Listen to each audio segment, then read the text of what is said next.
इसके पिछले लेक्चर में हम लोग सीख रहे थे कि कैसे गुणवर्णन पद्धति को सूची पद्धति में बदलते हैं।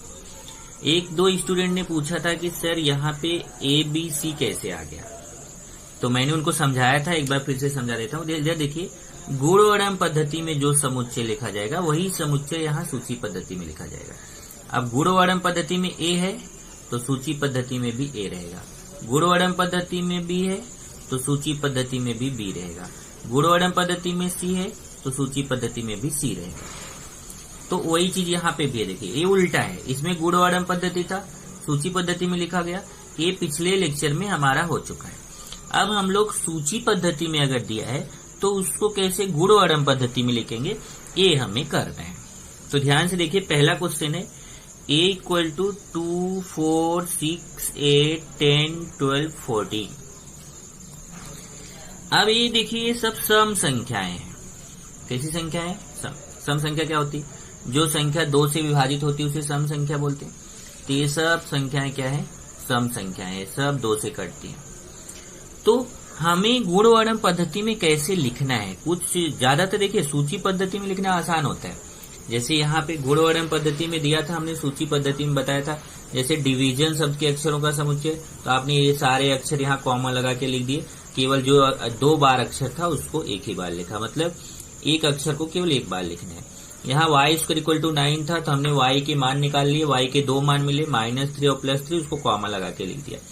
यहाँ 5 के पहाड़े की संख्या लिखनी थी, 5 की गुणक संख्या मतलब 5 के पहाड़े की संख्या लिखनी थी, पर वो 30 से छोटी तो हमने 5 का पहाड़ा लिखा, 30 से कम तक मतलब 25 तक। तो गुणवर्णन पद्धति को सूची पद्धति में लिखना थोड़ा आसान है, लेकिन जो सूची पद्धति है उसको गुणवर्णन पद्धति में लिखना थोड़ा सा कठिन है। जैसे देखिए, यहाँ 2, 4, 6, 8, 10, 12, 14 सम संख्या। तो पहले आप एक फिक्सिंग कर लीजिए, कुछ चीजें ऐसी हैं गुणवर्णन पद्धति में जो फिक्स है। जैसे एक पहला तो ये है कि आपको हमेशा धन कोष्ठक में लिखना है, चाहे वो सूची पद्धति हो चाहे गुणवर्णन पद्धति हो, आपको धन कोष्ठक लगाना है। तो धन कोष्ठक लगाना ना भूलें, ऐसा नॉर्मल कोष्ठक आप नहीं लगा सकते, आपको धन कोष्ठक लगाना है। दूसरा, आप जब भी लिखे ना तो यहाँ x ऐसा है कि x, ये जरूर लिख दें। अब अगर आप यहाँ x ऐसा है कि x की जगह y ऐसा है कि y, अब ये जो लाइन है ऑब्लिक है, मैंने आपको बताया था ये लाइन पिछले लेक्चर में, ये लाइन ऑब्लिक की जैसा बनाते हैं, पर इस लाइन को हम क्या पढ़ते हैं? ऐसा है कि, या फिर इस प्रकार है कि। इस लाइन को पढ़ते हैं ऐसा है कि या फिर इस प्रकार है कि। तो x ऐसा है कि x, ये जरूर लिखें। आप यहाँ x की जगह y यूज कर सकते हैं, a यूज कर सकते हैं, b यूज कर सकते हैं, पर दोनों जगह सेम अक्षर होना चाहिए। ये आपको लिखना ही है शुरुआत में। ये देखिए, सब में लिखा हुआ, देखिए यहाँ पे भी लिखा है, यहाँ पे भी लिखा है, यहाँ पे भी लिखा है, यहाँ y लिखा है, यहाँ फिर x, यहाँ x। तो ये सब में धन कोष्ठक बनाना है, ये लिखना है। तो ये आपको फिक्स है, 2 चीज फिक्स कर लो। अब तीसरा आपको देखना है कि ऐसी क्या खास बात है इनके अंदर, वो चीज यहाँ आपको लिख देना है। क्या खास बात है? अगर आप देखें इनके अंदर क्या खास बात है, इनके अंदर ये खास बात है कि ये जितनी भी संख्याएं हैं, ये सारी संख्याएं जो है वो सम संख्याएं हैं, लेकिन केवल 14 तक ली गई है। तो 14 तक मतलब 15 से छोटी। 14 तक मतलब क्या हुआ? 15 से छोटी। तो देखो यहाँ पे वही लिख दिया कि x ऐसा है कि x, यह संख्या 15 से छोटी सम प्राकृत संख्या, मतलब यह संख्या कैसी है? 15 से छोटी है और सम संख्या। तो यहाँ आपको ये जो इनके ये जो जितने लोग हैं इनके अंदर जो खास बात है उसी का हमें क्या कर देना है? उसी का हमें वर्णन कर देना है। तो जैसे हमने लिख दिया x ऐसा किया, यह 15 से छोटी सम प्राकृत संख्या। ऐसे ही दूसरा देखिए, दूसरा अब यहाँ पे डॉट डॉट डॉट था, ये गुणवर्णन पद्धति में था, इसको सूची पद्धति में लिखना था। 1 से 20 के बीच की पूर्ण वर्ग संख्या। अब मैंने पूर्ण वर्ग संख्या आपको लिखाया था, पूर्ण वर्ग संख्या मतलब वर्ग संख्या। तो 1 से 20 के बीच की पूर्ण वर्ग संख्या, 1 का स्क्वायर कितना होता है? 1। एक तो आपका एक हो जाएगा, लेकिन प्रॉब्लम यह है कि यहाँ बोला है 1 से 20 के बीच, मतलब एक को नहीं लेना है, 1 और 20 के बीच का लेना है। तो 1 को नहीं ले सकते, तब 2 का स्क्वायर क्या होता है? 4, इधर 4 ले लिया। 3 का स्क्वायर कितना होता है? 9, इधर 9 ले लिया। 4 का स्क्वायर कितना होता है? 16, इधर 16 ले लिया। 5 का स्क्वायर कितना होता है? 25, पर 25 तो 20 से ज्यादा हो जाएगा, तो 25 यहाँ नहीं ले सकते, केवल 4, 9 और 16। तो ये गुणवर्णन पद्धति में था, उसको सूची पद्धति में लिखा। फिर देखिए अब ये सूची पद्धति में, इसको गुणवर्णन पद्धति में लिखना है।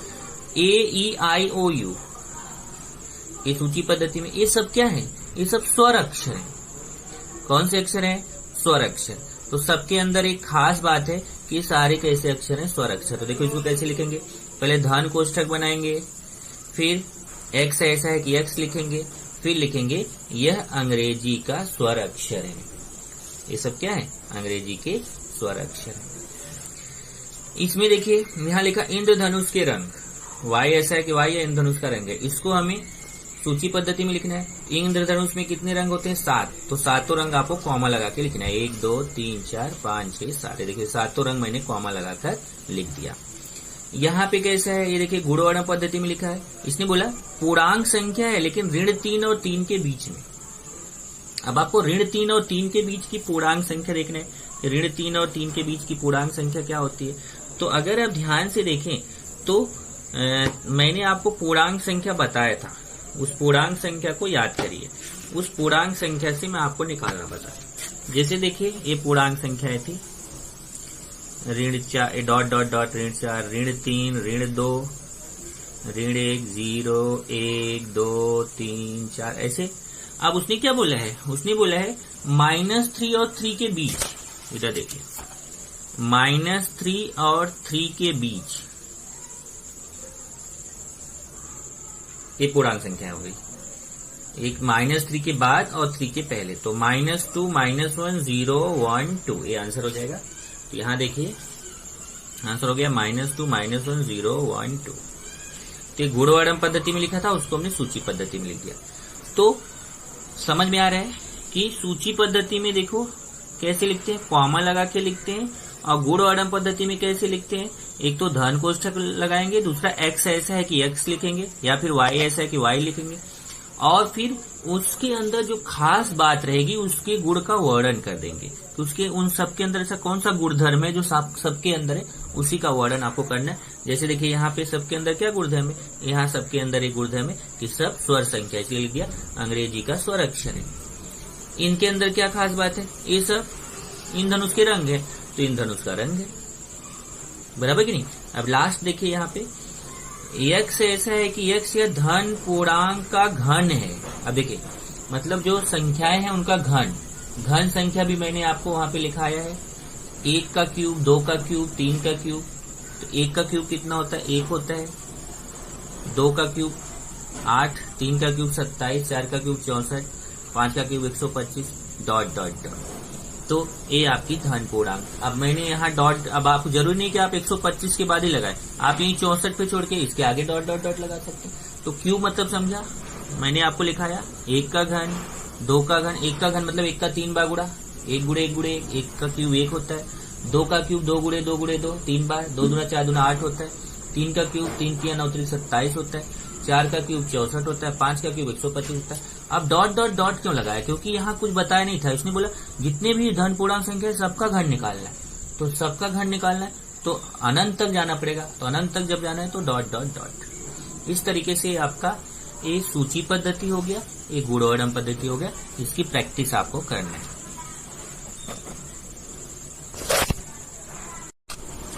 अब हम लोग स्टार्ट करेंगे प्रश्न संग्रह 1.1। तो प्रश्न संग्रह 1.1 का पहला क्वेश्चन करेंगे, निम्नलिखित समुच्चय सूची पद्धति में लिखिए। जिनके पास किताब होगा उस किताब में 2 जगह जरा चेंज कर लेंगे। एक यहाँ गलती है, सम पूर्णांक है, पूर्णांक कट करके वहां प्राकृत लिखना है। और दूसरे क्वेश्चन में यहाँ गलती है कि 1 से 50 तक की संख्याओं में से अभाज्य संख्या, तो यहाँ पे बीच में सम लिखना है, सम अभाज्य संख्या। तो ये 2 गलतियां हैं किताब में, इसको जरा सुधार लेना। मैं यहाँ पे लिख रहा हूँ, ये देखिए प्रश्न संग्रह 1.1। मैंने यहाँ पे प्रश्न उत्तर दोनों लिखे। पहला प्रश्न है निम्नलिखित समुच्चय सूची पद्धति में लिखिए। अब आपको सूची पद्धति में लिखना है, तो सूची पद्धति बहुत आसान है, सम प्राकृत संख्याओं का समुच्चय। अब आपको देखना है सम संख्याएं कौन सी है। तो सम संख्याएं मैंने आपको लिखा के दिया है। जो संख्याएं 2 से कट जाती है उसी को क्या बोलते हैं? सम संख्याएं। तो 2, 4, 6, 8, 10 डॉट डॉट डॉट, क्योंकि सम संख्याएं कहां तक जाती है? अनंत तक जाती है, इसलिए डॉट डॉट डॉट। 1 से 50 तक की संख्याओं में से सम अभाज्य संख्या है। अब देखिए 1 से 50 तक की संख्याओं में से सम अभाज्य संख्या। अब मैं अभाज्य संख्या की बात करूं तो अभाज्य संख्या देखिए क्या होता है, 2, 3, 5, 7, 11, 13, 17 ऐसे आप निकालते जाएंगे तो आपको इसमें आगे चल के देखिए अभाज्य संख्या जितनी होती है सब विषम संख्या होती है। सम संख्या, सम अभाज्य संख्या केवल एक ही होती है, 2। तो यहाँ ध्यान रखना है, यहाँ दोनों नहीं लिखना है आपको, नहीं तो आप सोचो कि यहाँ सम संख्या भी लिखना है, अभाज्य संख्या भी लिखना है, दोनों नहीं लिखना है। सम अभाज्य संख्या 1 से 50 तक की संख्याओं में से सम अभाज्य संख्या, मतलब वह संख्या अभाज्य संख्या होनी चाहिए लेकिन अभाज्य संख्या में भी सम संख्या। तो रट्टा मार जाइए कि अभाज्य संख्याएं सभी विषम होती हैं, केवल एक ही अभाज्य संख्या क्या होती है, सम होती है, कौन है, 2। यहाँ पे आंसर हो जाएगा 2। सभी ऋण पूर्णांक संख्याओं का समुच्चय। अब ऋण पूर्णांक संख्या मतलब माइनस वाली संख्या है, तो माइनस वाली संख्या क्या होती है, -1, -2, -3 डॉट डॉट डॉट अनंत तक जाना है। उसके बाद संगीत के 7 स्वरों का समुच्चय। तो संगीत के 7 स्वरों का आपका मालूम है, सा रे गा मा प ध नि, ये संगीत के 7 स्वर होते हैं। तो ये कॉमा लगा के लिख देना है, ऋण संख्या कॉमा लगा के लिख दिया, सा रे गा मा प ध नि। देखिए 1, 2, 3, 4, 5, 6, 7 स्वर हो गया। आगे है दूसरा क्वेश्चन, निम्नलिखित चिन्ह में दिए गए कथन शब्दों में स्पष्ट कीजिए। अब जैसे 4/3 ऐसे चिन्ह बना के उसको कैसे पढ़ना है ये बताना है। तो कैसे पढ़ेंगे मैंने आपको बताया, इसको पढ़ते हैं घटक है और इसको पढ़ते हैं घटक नहीं है। तो देखिए 4/3 घटक है समुच्चय क्यू का, तो आप ऐसे लिख सकते हैं 4/3 घटक है समुच्चय क्यू का, या बेस्ट है 4/3 यह समुच्चय क्यू का घटक है। ऐसे ही -2 यह समुच्चय n का घटक नहीं है, क्योंकि ये घटक है का निशान है, घटक नहीं का, तो -2 यह समुच्चय n का घटक नहीं है। p बराबर p यह विषम संख्या। यहाँ पे मैंने आपको बताया कि p ऐसा है कि p इसको बोलते हैं, तो समुच्चय p, ये समुच्चय p है, p समुच्चय p को कैपिटल से लिखेंगे और इसके अंदर इसको स्मॉल से लिखेंगे। तो समुच्चय p का घटक p, ये देखिए p घटक है, ये समुच्चय p है, तो समुच्चय p का घटक p ऐसा है कि p, इसको कैसे पढ़ेंगे, p ऐसा है कि p, मैंने बताया था ना आपको, इसको कैसे पढ़ते हैं, p ऐसा है कि p, या फिर p इस प्रकार है कि p यह विषम संख्या है। तो केवल पढ़ना है इसको, समुच्चय p का घटक p इस प्रकार है कि p यह विषम संख्या है, ये उत्तर हो जाएगा। इस तरीके से आपका मैंने 2 प्रश्न यहाँ पे हल कराया। तीसरा प्रश्न हम लोग अगले लेक्चर से करेंगे। प्रश्न संग्रह 1.1 का 2 प्रश्न आपने कर लिया था। पहला कर लिया था निम्नलिखित समुच्चय सूची पद्धति में लिखिए, और दूसरा कर लिया था निम्नलिखित चिन्ह में दिए गए कथन शब्दों में स्पष्ट कीजिए। अब हम लोग चल रहे हैं, अब करेंगे नेक्स्ट क्वेश्चन, और नेक्स्ट क्वेश्चन आपका है तीसरा भी उस दिन आपने लिख लिया था, तो लेकिन मैं आपको समझा दूं इसमें करना क्या है। किन्हीं 2 समुच्चयों को सूची पद्धति तथा गुणवर्णन पद्धति में लिखिए। तो कोई भी 2 समुच्चय आपको सूची पद्धति में लिखना है, गुणवर्णन पद्धति में लिखना है। तो अभी जैसे यहाँ मैंने ऐसा 2 समुच्चय लिखा है, ये देखिए सूची पद्धति, ये गुणवर्णन पद्धति में पहला समुच्चय हो गया, और यहाँ दूसरा समुच्चय है, ये गुणवर्णन पद्धति है सूची पद्धति में। पर जरूरी नहीं कि आप यही 2 समुच्चय लिखें, आप इसके पहले भी बहुत सारे उदाहरण पढ़ लिए हैं जिसमें समुच्चय को सूची पद्धति और गुणवर्णन पद्धति में लिखा था, उसमें से कोई 2 एग्जाम्पल यहाँ पे लिख सकते हैं। तो इसको अगर किसी को ना समझ में आए देख लीजिए, जैसे यहाँ पे क्या है, a 1, 3, 5, 7 डॉट डॉट डॉट, कैसी संख्या है, विषम संख्या है। यहाँ लिख दिया x है, ऐसा है कि x घटक है n का। n क्यों लिखा यहाँ, क्योंकि n मतलब क्या होता है, प्राकृत संख्या। आपको बताया था प्राकृत संख्या, देखिए जरा, प्राकृत संख्या है 1, 2, 3, 4, 5, 6 डॉट डॉट डॉट, ये प्राकृत संख्या है। तो प्राकृत संख्याओं को आप n से प्रदर्शित करते हैं, तो ज्यादातर हम n का ही यूज करेंगे। देखिए n का यूज करेंगे, क्योंकि जब भी 1 से कोई संख्या स्टार्ट होगी तो हमें वहां n का यूज करना है। तो यहाँ पे आपने क्या बता दिया कि x ऐसा है कि x घटक है n का, मतलब ये सब कैसी संख्या है, प्राकृत संख्याएं तो हैं, लेकिन कैसी प्राकृत संख्या है, विषम संख्या है। ऐसे इसमें देखिए एक ऐसी संख्या है, ये भी आप देखें तो प्राकृत संख्या ही है, तो इसलिए लिखा y ऐसा है कि y घटक है n का। अब जरूरी नहीं यहाँ y ऐसा है कि y आप लिखें, यहाँ x ऐसा है कि x भी लिख सकते हैं। घटक है n का मतलब प्राकृत संख्या है, लेकिन ये देखिए इसमें बीच में गैप नहीं है, सारी प्राकृत संख्या है, पर कहाँ तक है, 10 से छोटी है, 9 तक है, इसलिए y छोटा है 10, ऐसे छोटा है 10, छोटा का निशान बना दिया, तो इसका मतलब 10 से छोटी संख्या है। चौथा क्वेश्चन है निम्नलिखित समुच्चय सूची पद्धति में लिखिए। एक बार जैसे पहला क्वेश्चन था सूची पद्धति में लिखने के लिए, वैसे ये भी सूची पद्धति में लिखने के लिए। और आप जानते हो सूची पद्धति में लिखने वाला क्वेश्चन इजी होता है। जैसे देखिए निम्नलिखित समुच्चय सूची पद्धति में लिखिए, भारतीय सौर वर्ष के सभी महीनों का समुच्चय। तो भारतीय सौर वर्ष मतलब अपना जो भारत है, हिंदू के अनुसार हिंदी महीना जिसको बोला जाता है, भारत का कौन सा महीना बोला जाता है, हिंदी महीना। तो हिंदी महीना क्या क्या होता है, चैत्र, वैशाख, ज्येष्ठ, आषाढ़, श्रावण, भाद्रपद, आश्विन, कार्तिक, मार्गशीर्ष, पौष, माघ, फाल्गुन। तो कुल 12 महीने होते हैं, 1 2 3 4 5 6 7 8 9 10 11 12। ये जो हम लोग ज्यादातर महीना बोलते हैं कौन सा, अंग्रेजी का महीना बोलते हैं। जैसे जनवरी, फरवरी, मार्च, अप्रैल, वो अंग्रेजी का महीना है। अपने हिंदी का महीना ये 12 महीने हैं। ये 12 महीने आपको याद रखना है, कॉमा लगा लगा के लिख देंगे। तो कौन सी पद्धति हो गई, सूची पद्धति। अगला देखेंगे तो अगला क्वेश्चन है कॉम्प्लीमेंट शब्द के अक्षरों का समुच्चय। तो इसके अक्षरों को हमें कॉमा लगा के लिखना है, धन कोष्ठक में लिखना है। हमेशा ध्यान रखिए धन कोष्ठक ही बनाने, धन कोष्ठक में लिखना है कॉमा लगा के, लेकिन जो अक्षर 2 बार है उसको एक ही बार लिखना है। जैसे देखिए सी लिखा, फिर ओ, फिर एम, फिर पी, फिर एल, फिर ई, फिर एम। देखिए एम फिर आ गया, लेकिन मैंने दोबारा एम यहाँ नहीं लिखा क्योंकि एक बार एम लिख चुके हैं तो दोबारा नहीं लिखेंगे। फिर देखिए ई आ गया, तो ई एक बार हम लिख चुके थे, देखिए एक बार ही लिखे तो दोबारा ही नहीं लिखेंगे। फिर एन, फिर टी। तो जो अक्षर देखिए एम 2 बार आया तो एम को एक ही बार लिखा, ई भी 2 बार आया था तो ई को एक ही बार लिखा। तो आपको ये अक्षरों को लिखना है, लेकिन एक अक्षर को 2 बार नहीं लिख सकते। मानव की ज्ञानेंद्रियों का समुच्चय। तो मानव की कितनी ज्ञानेंद्रियां होती है, 5। क्या क्या होता है, नाक, कान, आंख, जीभ, त्वचा। धन कोष्ठक में कॉमा लगा के लिख दिया। ये सूची पद्धति हो गई, ये भी सूची पद्धति। तो हम लोग सूची पद्धति में लिख रहे हैं। 1 से 20 तक की अभाज्य संख्याओं का समुच्चय। अब अभाज्य संख्याएं कौन सी होती है, ऐसी संख्याएं जो किसी भी दूसरी संख्या से विभाजित नहीं होती है, उसे अभाज्य संख्याएं कहते हैं। मैंने आपको अभाज्य संख्याएं बताया था, आपके पास है, ये देखिए अभाज्य संख्याएं 2 3 5 7 11 13 17 19 डॉट डॉट डॉट, मतलब इसके आगे भी रहेगा। लेकिन ये संख्याएं देखेंगे तो ये संख्याएं जो है ना, अभाज्य संख्याएं किसी भी दूसरी संख्या से विभाजित नहीं होती। और ये ध्यान रखना कि अभाज्य संख्या कहाँ से शुरू होती है, 2 से शुरू होती है। तो ये अभाज्य संख्या है, तो हमने वही लिख दिया यहाँ पे, लेकिन 20 तक केवल। तो देखिए 20 तक मतलब 20 से कम, क्योंकि 20 तो अभाज्य संख्या होती नहीं है। इधर एक भी अभाज्य संख्या नहीं होती, क्योंकि एक के लिए मैंने क्या लिखा है, एक ना तो भाज्य होती है ना अभाज्य होती है।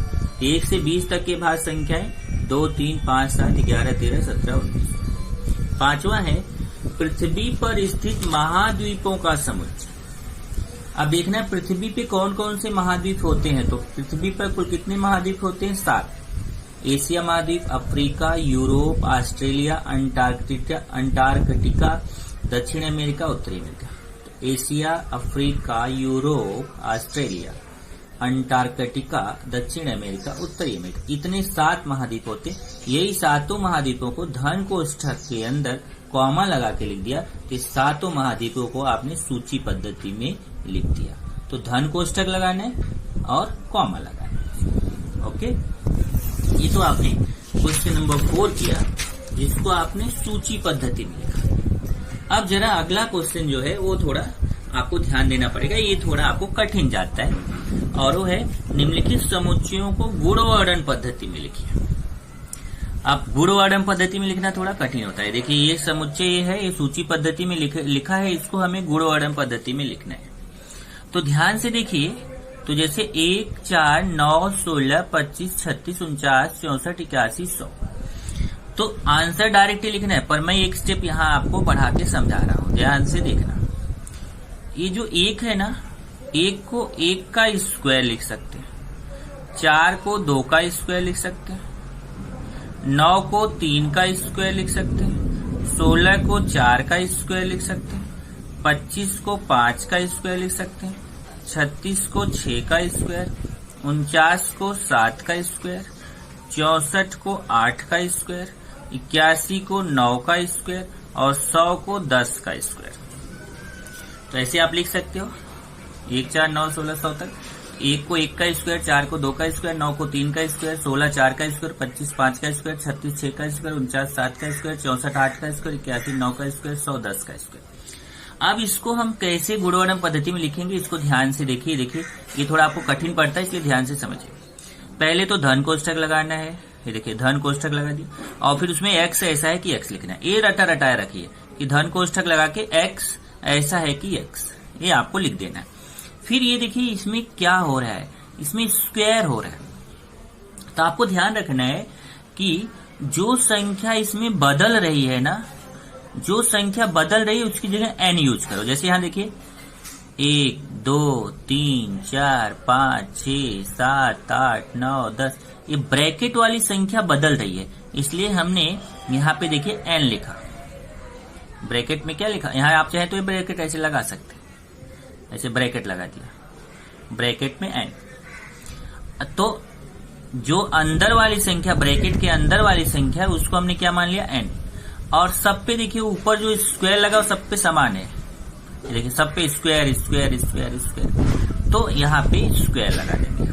तो जो नहीं बदल रही है संख्या उसको तो वही संख्या ली। जैसे देखिए यहाँ स्क्वायर सब में लगा हुआ है तो मैं यहाँ स्क्वायर लगाऊंगा, लेकिन जो ब्रैकेट की संख्या 1 2 3 4 है ये बदल रही है ना, तो उसकी जगह क्या लिखना है, एन। फिर ये देखना है कि जो हमने जिसको एन लिखा है, स्मॉल एन लिखा है, वो क्या चीज है, वो प्राकृत संख्या। देखिए 1 2 3 4 5 6 7 8 9 10, ये कैसी संख्या होती है, ये प्राकृत संख्या होती है। तो यहाँ पे लिख दिया, ये जो एन है, एन घटक है कैपिटल एन का। कैपिटल एन मतलब क्या होता है, प्राकृत संख्या।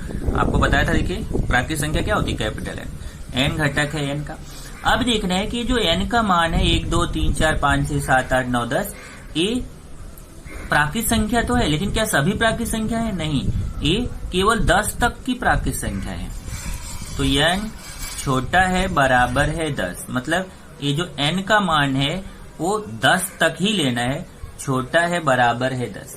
अब जैसे मैंने यहाँ एन छोटा है बराबर है 10 लिखा, अगर मैं यहाँ एन छोटा है 11 लिखूंगा तो भी चलेगा, लेकिन अगर बराबर का चिन्ह ऐसे लगा दिया, छोटा है बराबर, तो मैं केवल 10 लिखूंगा। इसका मतलब 10 या 10 से छोटी संख्या। एन छोटा है बराबर 10 का मतलब 10 या 10 से छोटी संख्या। तो इस तरीके से एन का मान 10 या 10 से छोटा लेना, तो एन का मान 1 2 3 4 5 6 7 8 9 10 लेना, और सब पे स्क्वायर लगा हुआ है, तो देखिए स्क्वायर। सेम ऐसा ही दूसरा क्वेश्चन, दूसरे को भी मैं बढ़ा देता हूं। जैसे देखिए 6 का पहाड़ा है, तो ऐसे आप लिख सकते हो इसको, 6 को 6 गुणे 1, 12 को 6 गुणे 2, 18 को 6 गुणे 3, 24 को 6 गुणे 4, 30 को 6 गुणे 5, 36 को 6 गुणे 6, 42 को 6 गुणे 7, 48 को 6 गुणे 8। अब इसमें भी देखिए, पहले धन कोष्ठक लगाइए, एक्स ऐसा है कि एक्स लिखिए।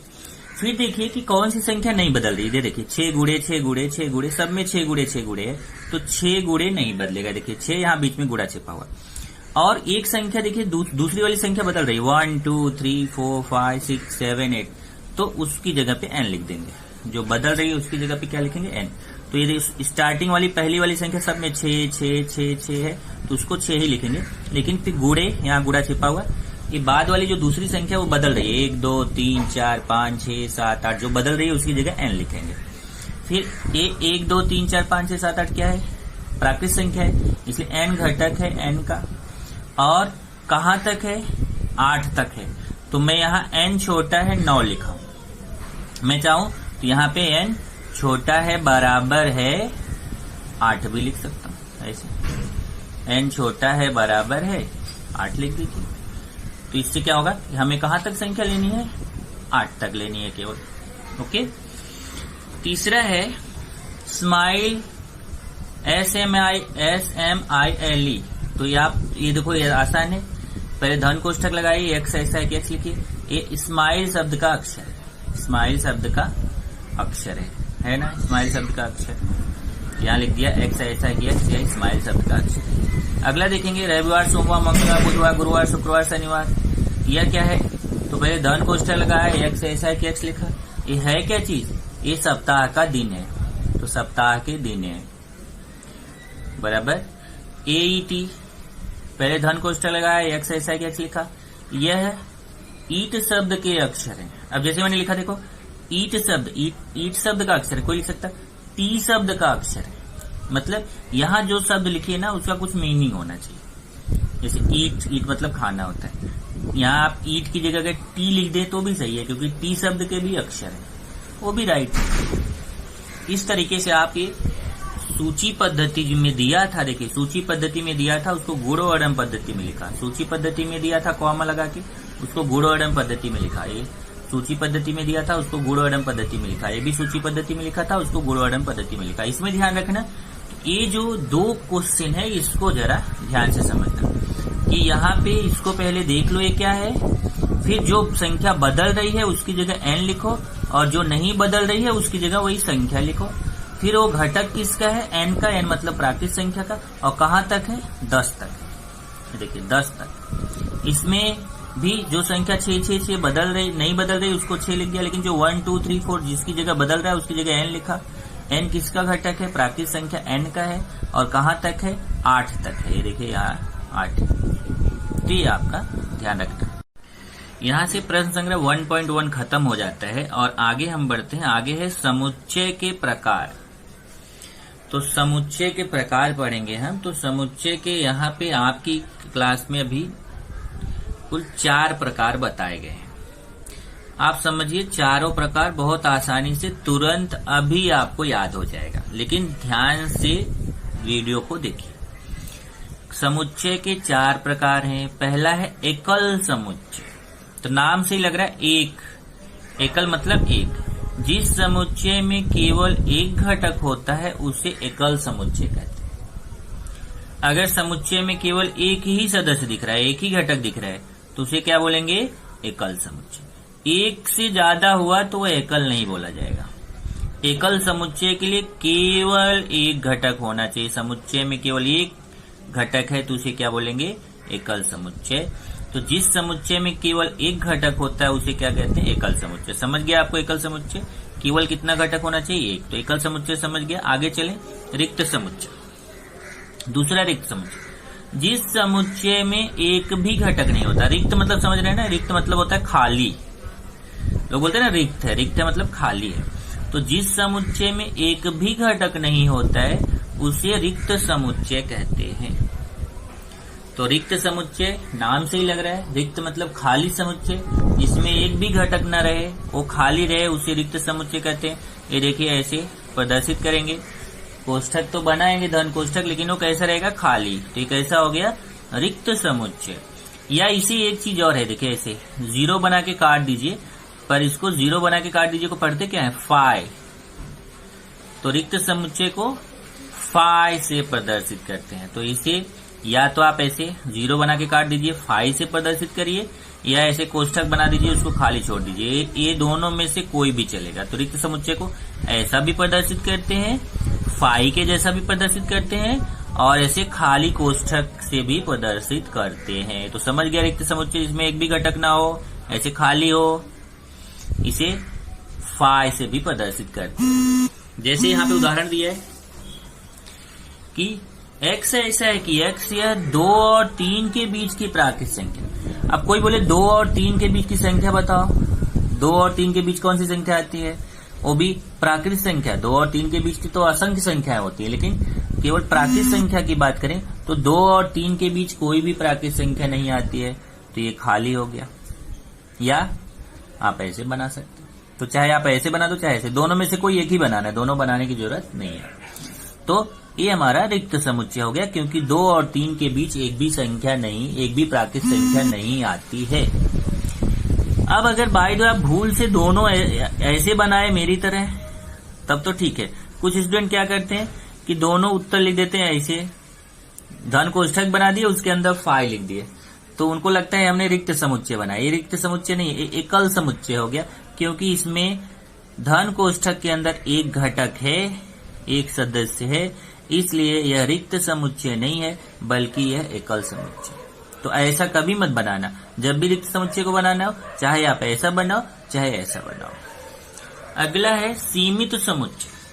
जिस समुच्चय के घटकों को गिन सकते हैं उसे सीमित समुच्चय कहते हैं। अगर आप समुच्चय के घटकों को गिन सकते हो तो उसे क्या बोलते हैं? सीमित। जैसे यहाँ देखिए 1 2 3 4 5, इसको आप गिन सकते हो। कितने घटक है? 1 2 3 4 5 घटक है, इसको गिन सकते हैं तो यह सीमित समुच्चय।